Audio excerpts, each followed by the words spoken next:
Okay, so now I'm going to talk about grad school and beyond and my journey with, as far as that stage of my path. And this is where the sexuality kind of comes in a little bit more. As you grow older, you get sexually active. And so basically, I think the next step would be I'd graduated from college and was still, in virgin territory. So, I'm not your typical person who, loses her virginity in high school or teenage years. Because, we're taught as Christians to not do that until we get married.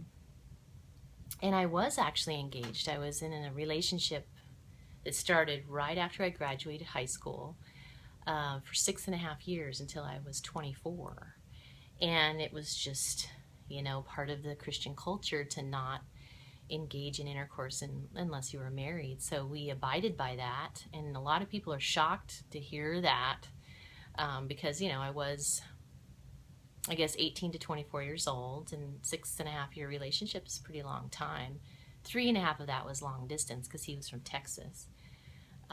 But, we wrote each other every day, and it was one of the best relationships I've ever had. And I didn't really find it that difficult, honestly, to wait, in the sense that we were doing, other things instead of intercourse. There's foreplay and whatnot. He loved to pleasure me, and so anyway, it wasn't until I graduated college, and actually that's the time that we broke up, is right around my graduation. And so if we flip forward to when I was 27, so I was working in Santa Barbara, having graduated with my degree in sociology, and still a virgin.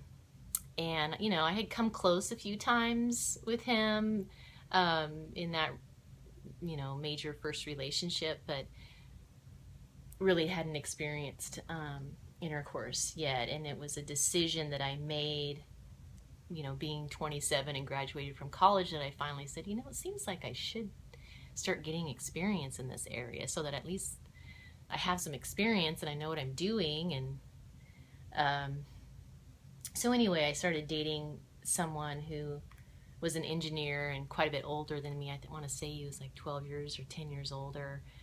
And I consciously made the decision to move forward in that area of my life. And, this was, of course, after I kind of realized that that Christian bubble had broke already in my life. And I realized that there was more to the story. And when it came to sexuality and gender roles, things were kind of twisted so that I was really challenging, let's say, challenging their position around, well, what if you never get married, or what if you don't get married until you're in your 40s, or whatever. And it's kind of a natural experience that is part of life, and I don't think it's really healthy to hold out.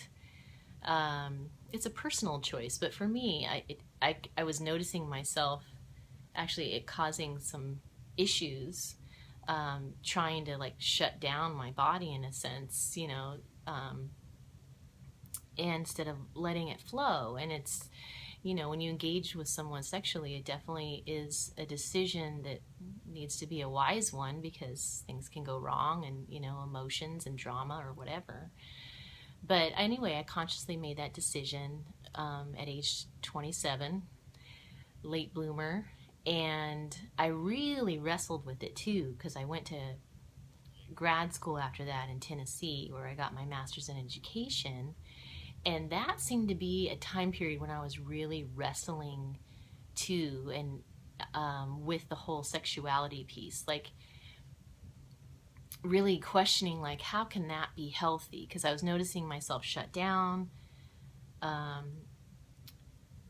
And then it's like it builds up to the point where then you have an experience, and then, in the Christian world, and you feel guilty about it. And, shamed or whatever. And it's like, wait a minute, this isn't good. It's like extremes, like we're, in this culture of Christianity where you're like holding off and shutting down emotionally and physically so that you're not tempted to have sex. But then, eventually it kind of comes out in weird ways where you don't want to wait anymore, and you want to express love with someone and touch and affection and all that. So I understood both sides of the story well, and I made the decision to, just be wise about my choices with it, and, learned that, it's not like the sky falls or the world comes to an end if I have sex, with someone, because they make you feel like it's the end of the world if that's what you do,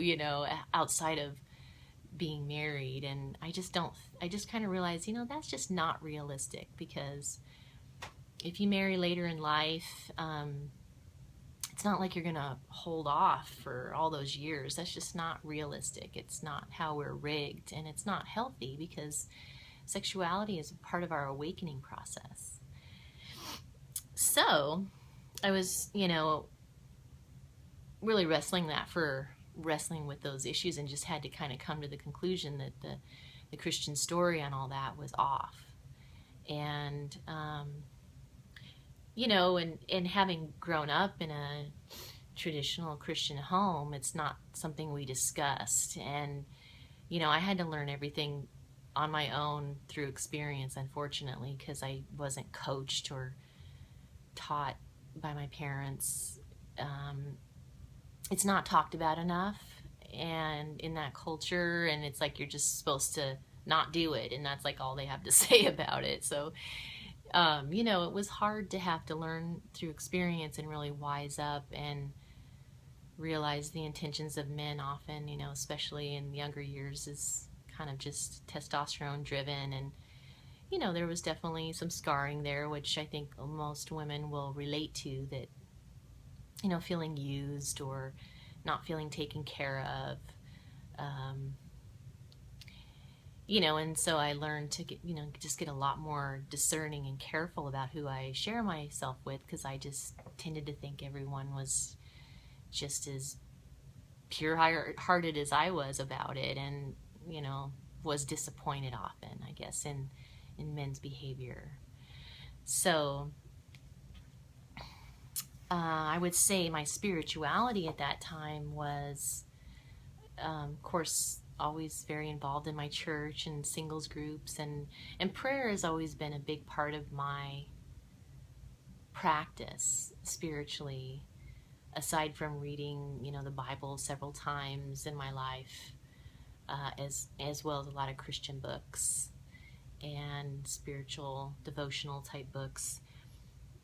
And I have this habit of where I pray, especially like as I'm waking up in the morning, and it's just kind of a habit where I enjoy praying about different things I want to manifest, and things I'm concerned about, and it's just my way of communicating. And then what seems to be a little bit more advanced in that respect is actually listening and hearing messages around being guided in certain ways. So it's one thing to pray and, communicate with the spirit world, but it's a whole nother skill set to actually hear and listen and be guided. And it's hard to actually put it into words or describe it. I'm going to do the best I can, because I find that I get communicated with in many different ways, and sometimes it's very natural, like through my own heart,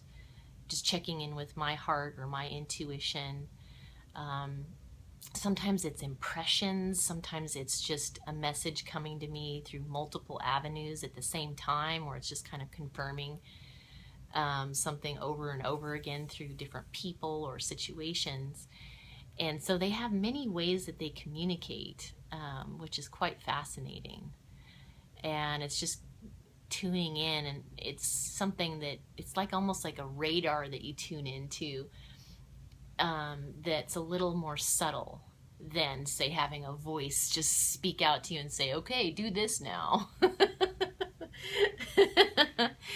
So, you know, it's kind of a humbling process to just be willing to listen, and that's where meditation comes in. You know, that's the most traditional way, I guess, to listen and see if you're getting impressions, or because I know I guess being Pisces, I also just tend to channel a lot, you know, which is where I'm listening. I'm getting a lot of impressions and visions and ideas. It can come through something as simple as just getting ideas that are great and that are spiritually minded for the service of the planet.